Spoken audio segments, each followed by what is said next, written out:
is immaterial that such a child does or does not profess, practice or have faith in the religion of his own parents. ये मतलब नहीं है कि बच्चा अपने parents के रिलीजियस को फॉलो कर रहा हो. Doesn't matter.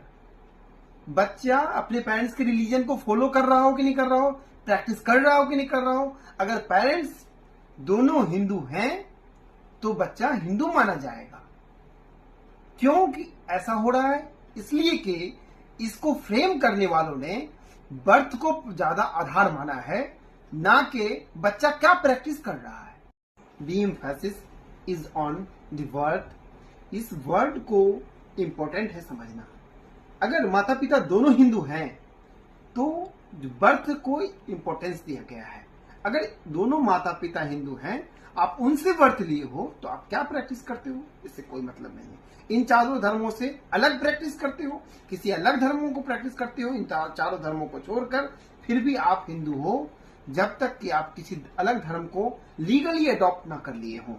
समझना आवश्यक है कि जब माता पिता में से कोई एक हिंदू हो, हिंदू इट मीन्स इन चारों रिलीजन में से किसी में से भी हो.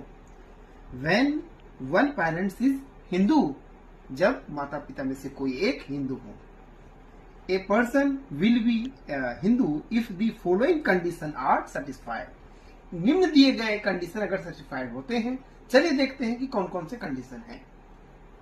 At the time of his birth one of the parents was Hindu and दूसरा क्या है, he is brought up as a member of the tribe, community, group or family which Hindu parents belong at the time of birth of the children. बच्चे के जन्म के समय माता पिता जिस हिंदू कम्युनिटी, ट्राइबल ग्रुप से बिलोंग करते हो, इंपॉर्टेंस हमेशा at the time of birth को दिया गया है. Under the modern Hindu law the child religion is not necessarily that of the father. If the mother of the child at the time of the birth child was a Hindu and the child was brought up as a Hindu, the child would be a Hindu.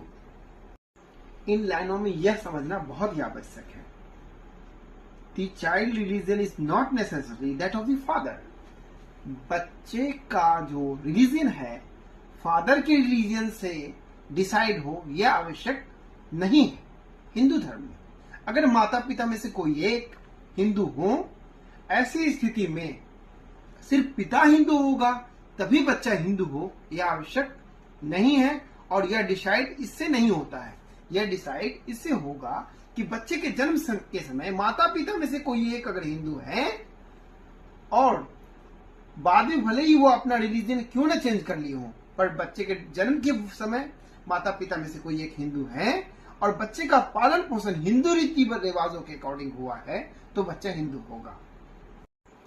यह समझना बहुत आवश्यक है. अगर बच्चे के माता पिता में से कोई एक हिंदू है और दूसरा इन चारों रिलीजन को छोड़कर किसी अन्य रिलीजन से है, जैसे कि वो इस्लाम से आता हो या फिर यहूदी हो या फिर क्रिश्चियन हो, ऐसी अवस्था में अगर बच्चे के माता पिता में से कोई एक हिंदू है तो बच्चा तब हिंदू होगा अगर उनका पालन पोषण हिंदू रीति रिवाजों के अनुसार हुआ हो. अगर आगे जाकर माँ या बाप जो कोई एक हिंदू रिलीजन से आते हैं, अपना रिलीजन भले ही वो चेंज क्यों न कर लेते हो, लेकिन at the time of birth उनका फेथ और उनका रिलीजन हिंदू था किसी एक का, और उनका बच्चे का पालन पोषण हिंदू रीति रिवाजों के अनुसार हुआ है, तो एज पर लॉ वो बच्चा हिंदू होगा. लाइनों से यह स्पष्ट हो जाता है कि बच्चे का जेनेसिस सिर्फ फादर से डिसाइड नहीं होगा. माता पिता में से कोई एक अगर हिंदू है और बच्चे का पालन पोषण हिंदी रीति रिवाजों के अनुसार हुआ है तो बच्चा हिंदू होगा. For instance, a child is born of a Hindu mother and a Muslim father. The child is brought up as a Hindu. Subsequently the mother convert to Islam.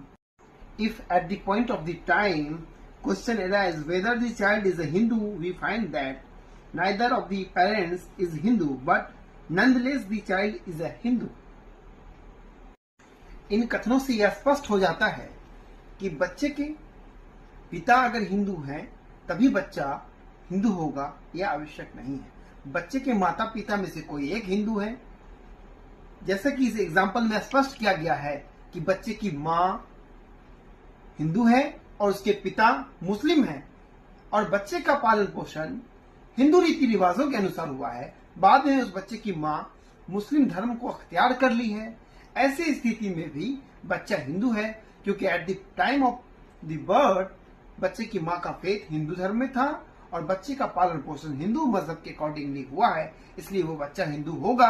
Any person who is not Muslim, any person who is not Christian, any person who is not Jew, who is not governed by any other law. अगर कोई व्यक्ति मुस्लिम नहीं है, Christian नहीं है, पारसी नहीं है, ज्यू नहीं है और वह किसी अन्य लॉ, पर्सनल लॉ से गवर्न नहीं होता है, तो वह ऐसी स्थिति में हिंदू है। गाइस, आज हम लोगों ने हु इज हिंदू जैसे इंपॉर्टेंट विषय को डिस्कस किया है। अगर कुछ कंसर्न जो है, आपको कहीं डाउट लगता हो तो जरूर ही कमेंट बॉक्स में आप लिखिए। हम प्रयास करेंगे कि उस सब्जेक्ट को भी, उस विषय को भी फुल्ली डिस्क्राइब करें।